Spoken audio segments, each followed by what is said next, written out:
The US Special Representative for Venezuela says Moscow will pay a price for its military presence there, as sanctions are a real possibility.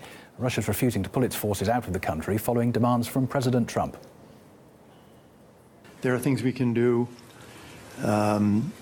in economic terms, in terms of sanctions. We have options, and that I think it would be a mistake for the Russians to think they have a free hand here. They don't. And the threats don't end there. US National Security Advisor John Bolton has warned other nations against deploying military assets to Venezuela.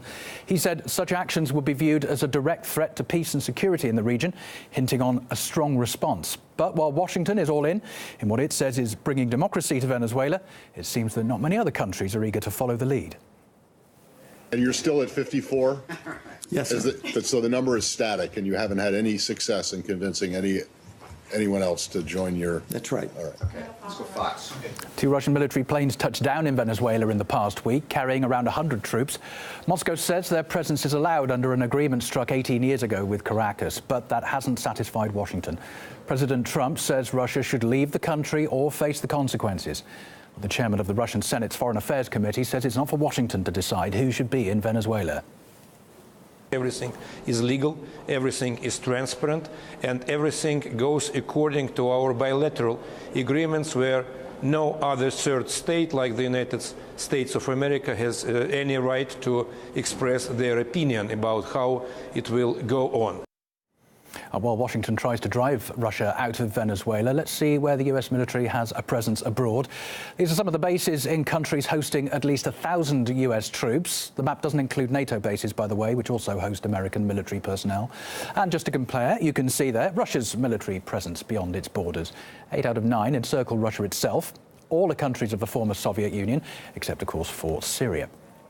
Now, political scientist Colin Cavell says the United States has no right to impose its will on other sovereign states.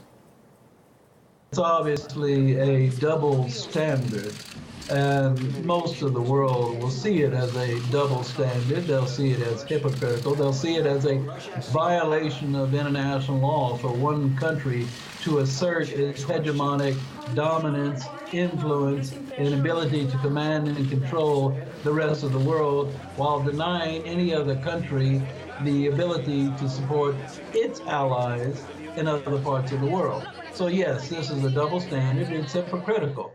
But as we said earlier, in international relations, when you assert something, you have to back it up. So to the extent the U.S. can back up its hegemonic dominance, then the world will pay attention. But right now, the world is paying attention, and they're seeing the U.S. cannot back up its hegemonic dominance. It is losing out in Syria. It is losing out in South America. It is losing influence in many, many regions of the world.